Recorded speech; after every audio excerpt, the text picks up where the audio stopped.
Well, the temperatures are getting cooler and the day length is getting shorter, indicating that winter's just around the corner. And of course that means we need to start planning on what we're going to do with our non-hardy plants so we can protect them through the winter. And if we look at our handy-dandy Oklahoma Gardening 1995 calendar and garden planner, we can find that we have a map that tells us the freeze dates. And the first projected hard freeze in Oklahoma in the Panhandle is around the 4th of November, and in the southern part of Oklahoma it's around the 25th of November. And of course that's a 50% suggestion there, and that's a hard freeze, meaning around 28 degrees Fahrenheit. Now for tropicals like we have here in our tropical garden, we need to be concerned a little bit earlier than that and do some planning even before that, because they are sensitive to light frost even. And here in Stillwater, we get usually a light frost anywhere around the end of October to early November. And so that means we've got to get some things going here to get these plants protected. So you also have to take into consideration wind chills, and there's so many things to consider. Moisture in the soil. The main thing is just don't get caught too late where you lose some of your plants. And I want to show you how you can actually overwinter some of these tropicals. And one of the favorites again this year was our vining plant here, which is called butterfly pea.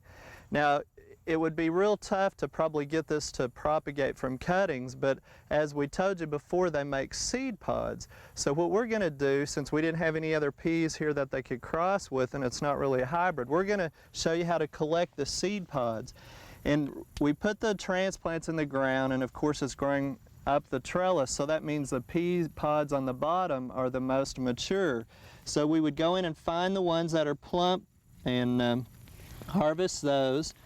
And we also want them to be turning a little bit of color, like here's kind of a bronze color, but I've found one here that's more of a yellowish color. And you want to harvest about that stage, and if you look inside you can see the peas are actually pretty mature, so the pods do need to be mature. There's a couple of ways you can do it. You can let them go ahead and dry, snap the peas out and put them in an envelope like this. Some people let them dry before they freeze, and of course you don't want them to dry too far, they'll pop open and fall on the ground. But you can store them in the pods as well and just stick them in there, and make sure you label what you've got in the day that you harvested them. And then you can stick this in the freezer and keep it through the freezer till next spring, where you can start little transplants to start all over again. Now if you don't have any handy dandy little envelopes, you can do the same thing by just dropping them in an airtight plastic bag. And sometimes what we'll do is put just a paper towel just in the corner of it to kind of help collect the moisture. We don't wrap it around the peas or the pods, but that will help hold the moisture, and then we push the air out, seal it tight, and then you can put that in the freezer as well. So there's a couple of ways, but we just freeze them and save them until next planting. Now another plant here that kind of resembles monkey grass is called agapanthus, and this is a particular one called dwarf lily of the Nile. And it's one that we're very marginal on whether or not it would overwinter in the ground. There are some hardy agapanthus that would, but this one's a little bit more susceptible. So you can leave them in, mulch of them real thickly, and on this one you want to wait till you get a light frost on it. But in our case, we're going to dig some up just in case, and we're going to overwinter them in containers. And we're going to try to work that in the container and put some soil around it a little bit more, but we'll actually let it still go dormant by letting it dry out a little bit, but at least we can keep it inside the barn and keep it from freezing and losing the root system. Now the biggest problem would be to let it get too dry even indoors, and you can lose it that way too. So some of these you can dig up and kind of let them go dormant in a container and ensure at least that you don't freeze the root system. So that's some good examples of some of the lower growing ones that are kind of marginals. Now you can also take cuttings of many of the tropicals, and let me show you some of the ones that we're going to take cuttings on. Now some of our plants have gotten too big to actually dig up in containers, so we're going to propagate them and take cuttings off of them, and it's real easy to do on particular ones. One of those would be our shrimp plant here, and what you do is just take cuttings about 4 inches long, just snap off some of the different growth here, and also the potato vine, which is the vining plant here on our cattle panel trellis. Because it is a vining plant, we're able to take cuttings on it, and we'll just take a few snippings of those. And really don't worry right now about the flowers and things. We'll talk about that as we prepare them to stick them in the containers here. Now on the shrimp plant, you'll notice that I tried to cut at what is called a leaf node. And basically what we're going to do is just snap those off. And at that particular place, we should get some root initiation. And to help do that, we're going to put a rooting hormone on there. And we've just got some in a little container like this. We'll knock off the excess, and you can see we've coated it pretty good, but not too thickly. And then we're just going to stick it right down in the center of our soil, tap it in a little bit. And you'll notice that I did get one here that has a blossom on it. So what we want to do is we want to snap any flower buds off of there, because that takes some of the energy of the cutting. And again, we have a leaf node, so we'll strip those off, do the same thing in the rooting hormone, and then just stick them right inside, pack down the soil. And we're using a well-drained potting mix that has some perlite in it so it doesn't hold a lot of moisture. Now on the potato vine, it's the same thing. Any flower spikes, you want to pinch those off. And this one's real easy, and we usually go several nodes, and I just peel them off like that, stick them down in there, really shake the powder around, and then we'll stick this down in a little bit deeper where two of the nodes have actually gone below the soil line. So again, just remember on any cuttings to get them long enough, try to get some leaf nodes and pop off the flower so they don't take away from the energy. Now then, we'd water those in. And the worst thing that you can do is to stick them in a hot greenhouse already or leave them in full sun. So we usually water them in real nicely, put them under a shade tree, or you can mist them real good, put them under a plastic bag. But again, if you put them in too much bright sunlight, the sun will go through that plastic bag and cook them. So you got to be careful in monitoring the heat, because our temperatures can still be a little bit too warm. Now let's go take a look at some of our bigger tropicals and show you what we're going to do with those. Well, the tricky part for us in our tropical garden is going to be overwintering these bananas that have just put on all kind of growth this summer. People have been joking us and wondering how on earth we're ever going to get them out of the ground even. Well, you'll notice that we have 3 bananas. Again, the cultivar is a red-leafed banana. And we're going to kind of run a little bit of an experiment here just to see what happens. We're actually going to leave one in the ground and try to insulate it and mulch it. Another one we're going to dig out of the ground and knock up the soil and just overwinter it in the barn, kind of bare root. And then one of them we're going to kind of be a little bit more on the safe side and dig it up and put it in a big container, and I'm still not sure this one's even going to be big enough, and just overwinter it in a container as a container plant. Now we're kind of running into a little bit of timing problems though. If you keep up with us, you know that most of the time we tape our segments and our shows a week and a half in advance. Well, when this one airs, it's going to be very timely in getting people to think about overwintering their tropicals.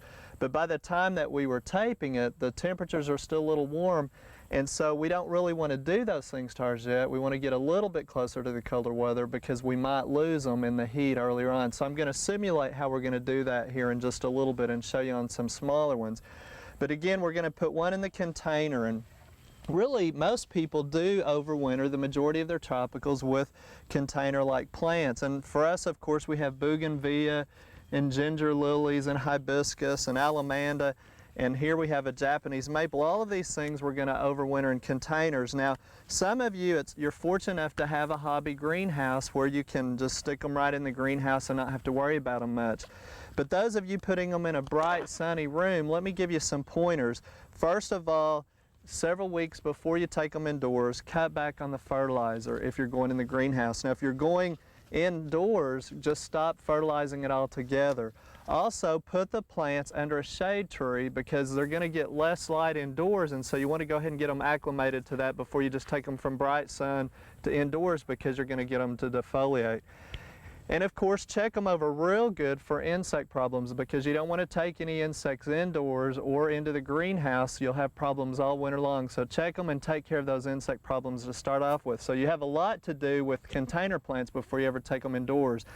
And even though some of the plants will say they'll take part shade outside, when you move them inside in a room, in a plant room, try to get as much bright light as possible. And even in some cases, bright light right through the window would be best. Now, we also grew some fuchsia this year in containers, and you know, they like actually the fall and the early spring temperatures. They went somewhat dormant on us already during the hot summer, so we've just cut them back. We'll also cut back on fertilizer and water on those, put them in the greenhouse, let them go dormant. Then when it cools off later on, we'll start feeding them again, put a new flush of growth on, and hopefully have them blooming by next spring. So containers, there's a few things you need to do to keep in mind on that. Now back on the bananas, remember, one, we're just going to stick in the container, put it in the greenhouse like a containerized plant. The other one that we're going to dig up out of the ground, we're going to do it kind of bare root is what we're calling it. Now let me remind you that on the banana, the thing you want to do is keep the stalk safe from freezing temperatures for at least 12, 15, 18 months depending on the cultivar, and that way you can get banana fruit. So I'm going to simulate it on a smaller one because it's a little bit easier, but once we dig it out of the ground, which you'll see here, we've just pulled this one out of a container, you can trim the roots off a little bit if you'd like to. Knock as much of the soil off as possible, but then you want to go up as high as you can and just cut off the foliage or the leaves. And we're just going to top that one. We've cut off the leaves and we're leaving the stalk. Now I'm wearing gloves because remember I told you this sap that'll be oozing out can really corrode and stain your clothes, so you got to be very careful and protect that and not wipe it on your clothes or get it on your clothes. So this is what we want to protect. Hopefully we can get them bananas next year if we can overwinter this. With our real big one, what we're going to do is just stick it in a burlap bag with sawdust around the root system. With a smaller one like this, or depending on the size after we cut the roots off, if you've got a container that you're really not concerned about having access to it for the winter time, you can just cover this with sawdust. And the reason for the sawdust is to keep it damp where it won't dry out completely, and then it insulates it a little bit, and then we're just going to stick this in the barn and keep it from freezing all winter long, and then we'll either repot it or stick it back in the ground after the frost has passed next spring. So that's the second way we're going to do it. The third way is we're just going to leave one of those big ones in the ground. So that's what I'm going to simulate with this one. And really, if you'll remember, not only are you protecting the trunk then, but you've also got to protect the root system when they're in the ground. So we've come in and simulated with a rose protector. These are actually ones somebody made for us to protect the bud union of a rose. But we would put that around the big trunk. Here we've done it with this one, and we filled it with compost. And that will insulate the trunk, the crown, and hopefully the roots. So on the big banana, we're going to have to stick it out several feet away from the trunk to help insulate the root system better. And you can buy these even as kits or make your own. It's real easy to do just for more insulation purposes. Then, just like we did with the other one, we're going to cut the top out again. Just cut the leaves off, and really shouldn't worry about it, but now we want to protect the trunk. Now, some people are very innovative and when they leave them in the ground, and they'll build a greenhouse right over their banana or a big cold frame. With us, we don't want to put quite that much energy in it because of wind more than anything. So we would actually wrap the trunk with plastic and insulate it a bit more with compost. Now, the reason for that compost, remember, is like soil, and it's going to add even more insulation value to the trunk. So we would just keep doing that until we have compost and plastic all the way up to the trunk. We tie it off here, and then we're even going to go more trouble and wrap at least 4, 5, maybe even 6 more layers of plastic around this, because again our goal is to keep the trunk from freezing and the root system while leaving this one right in the ground. So this is kind of just to whet your appetite a little bit and give you different ideas of how you can overwinter them, which is best conducive to your conditions. But you can come up with even other ideas on keeping that trunk from freezing. Again, some people put lights under the tent, that kind of thing to protect them. But you really got to be careful on it. And then next spring, when sure frost is gone again, we take it all back, and you'll get leaves that break dormancy and come right out of the trunk, and hopefully you've protected it then for several months. You'll get some fruit.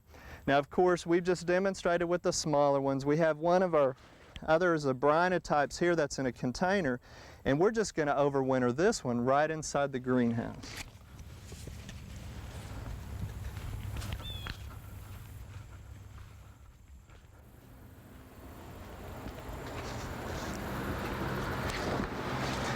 Well, before you ever really introduce any new plants into the greenhouse, You should really take a few precautions in getting it cleaned out first of all to make your journey through the winter a little bit easier.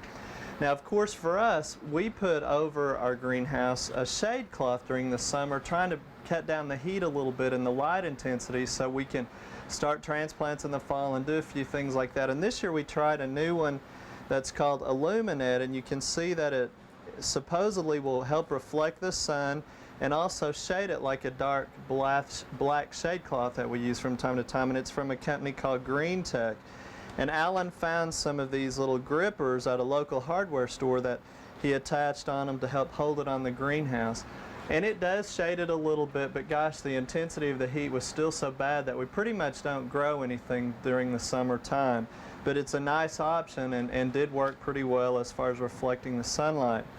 But now that it's time for us to start thinking about bringing the plants in for the winter, the majority of the ones that would be tropicals and stuff, we really need to clean the place up. And the first thing to do is really get rid of any debris. If you look, we have some foliage that's left on here from some of the plants earlier in the summer and spring, and a little bit of soil and things, and that can harbor insects, spider mites, various things. So you really need to come in with the brush and rake all that off as best you can, or some people use leaf blowers even with a dust mask and just blow everything out, but of course then you want to scrape or use a leaf rake to get the debris off the ground. And when you're looking at the ground in various areas, you want to look for some weeds too, like we've got some henbit coming in our gravel over here in our gravel screenings, and that's starting to germinate, so we'll just hoe that out and try to get all of the debris and things cleaned up as best we possibly can. Then the next step would be to come in with like a 10% Clorox solution and just use some Clorox bleach, make up a 10% solution, and usually you can wipe it on or whatever, but as big a space as we have, we're just going to mix it up in a container and spray it on. Of course, you'd want to use protective clothing so you don't get any of your clothing damaged, and use gloves, and just spray it on the wood and the area where the plants and pots are going to be setting, because you're sterilizing it to try to control any insect or disease pathogens. Other things to remember too is, like just with our watering system, you notice that we have the water hose, but we have the wand where we water hooked up here where it hangs and it doesn't lay on the soil or on the ground. That way we keep the pathogens from the end of the water hose where we can introduce it into the containers too. Then check and make sure that your insulation factor is real good. You know, we have windows in ours. Make sure they're going to fit snug and pull them tight. Make sure that you don't have any air that would be escaping. Make sure your heater's working.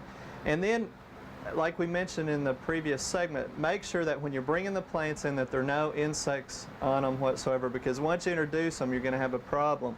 And the same company, I found it real interesting, has introduced some actually screening that you can put over windows and doors and stuff that will keep insects out as small as thrips.